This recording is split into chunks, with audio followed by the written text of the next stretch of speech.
Kenyatta in Redlands, California. Hey, Kenyatta, what's up? What's on your mind? Good morning, Tom.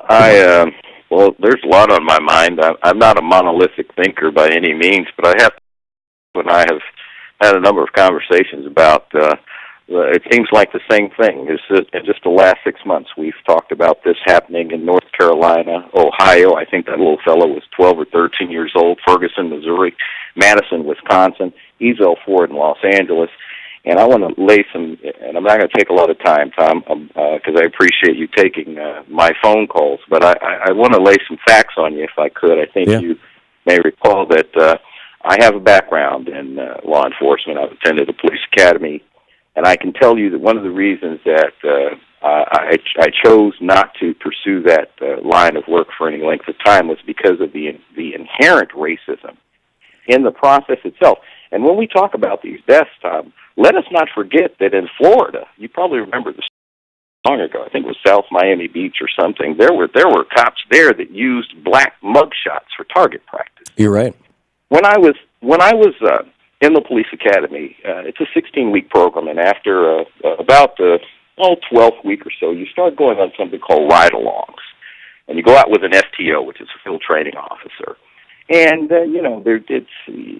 they ask you questions, and, he may zoom around the corner and say, what block are we in, what 100 block, where are we, what direction are we headed, that kind of thing. Mm-hmm. And I remember my field training officer often using the term jungle bunnies.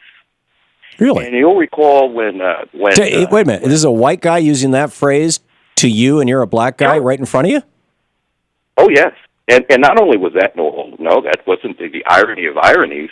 The real tragedy was that I was one of two black cadets in my class, but it was used by other black officers, too, at other departments.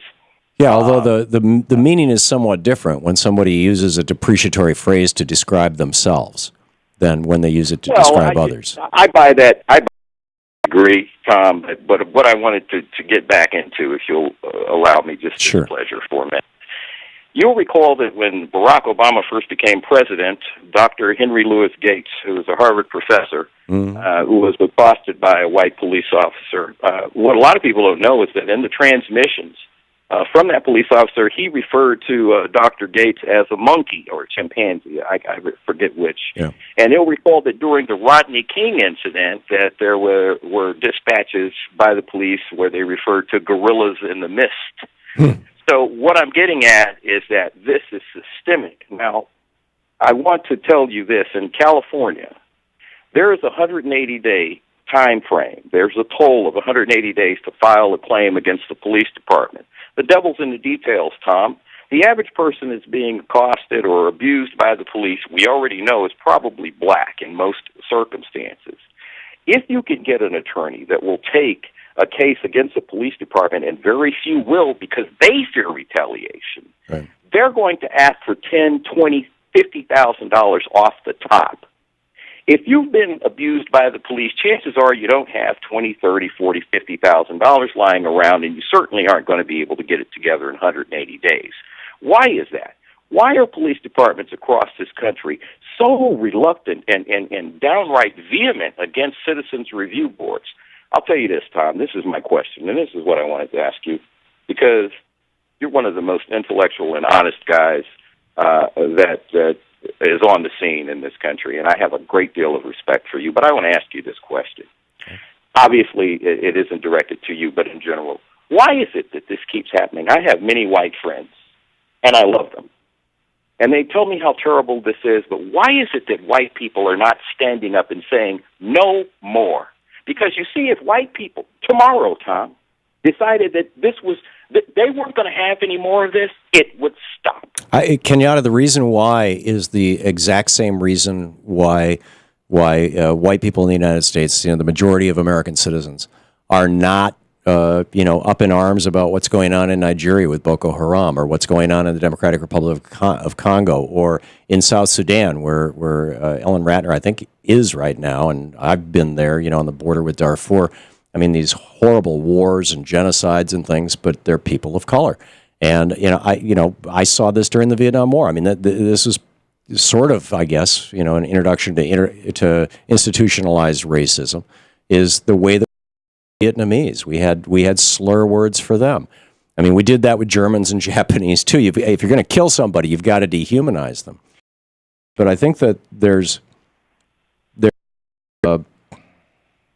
I don't know. It's just it's built in, and this is that question, Kenyatta. And let me give you a question.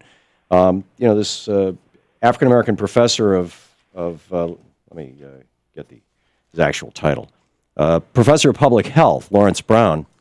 He says, until we tackle segregation, white cops will keep shooting black people.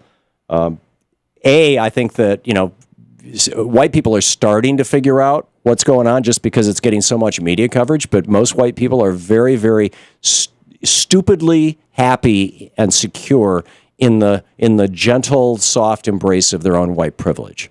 They look at these kind of situations and go, that's not me, that's not my people, it's not my community. I've got other things to worry about. I believe that that's what's going on. Am I making sense, Kenyatta? You are, but I'm going to have to disagree with the professor, and I'm going to tell you why, Tom, very briefly. Martin Luther King, said two things that stick out in my mind. One is that Sunday, for God-fearing and God-loving Christian people, Sunday is the most segregated day in America. He said that almost 50 years ago. It's still true today. Yep. So what I'm getting at, he also said that you cannot legislate a man's heart. There is and I don't know, as a person, as I said before, who, my education, I wouldn't have my education if it weren't for white people. I know what lies beneath. Mm-hmm. I understand reasons why that is, but I look at for people's humanity. But I just don't think that you can tackle segregation until the textbooks, Tom, change, until the narrative. And I talked about this with you some weeks ago. Until the narrative changes, this is just going to continue. I don't think that, so what? We had civil rights and we took down the colored and white signs, and we pretty much have the same situation today, Tom. Yeah, I know, and that was my point. We're resegregating, and should we do something about it? And if so, what? Because and the thought that I had was that resegregation is happening at a certain level as a consequence of class, which is coming out. And you see, this is the easy excuse for the kind of libertarians of the world who say, oh, no, it's not a racial issue, it's a class issue, as if that just answers everything. But my point is that because of racism, African Americans, by and large in the United States, it's certainly, obviously, it's not, can't make any kind of sweeping statement, but the number I use, the average African-American family in the United States has a net worth of $5,000. The average white family has a net worth of $87,000. And those numbers might have changed a bit in a year or two since I last heard them. But, as long as that's the case,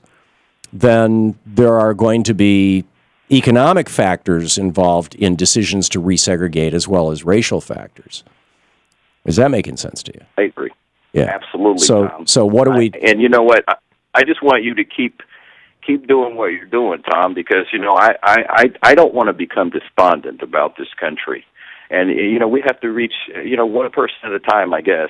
But something's got to give. Well, I think we're at an inflection point. I think we're at a tipping point at the public consciousness is quite remarkable, frankly. I mean, typically up until the last couple of years, local white cops killing a local black kid, would just be a local story. And now every time it happens, it's becoming a national story. And you're hearing these cops saying to themselves, damn, I wish I hadn't done that. Like the cop in New York who shot the unarmed guy in the stairwell, and then immediately realizes what he's done and says, oh, rats, or words to that effect. But Taser was your really? Yeah. There you go. I mean, yeah. No, I'm not funny, but listen, Tom, thanks. Okay, thanks a lot, Kenyatta. Great to hear from you.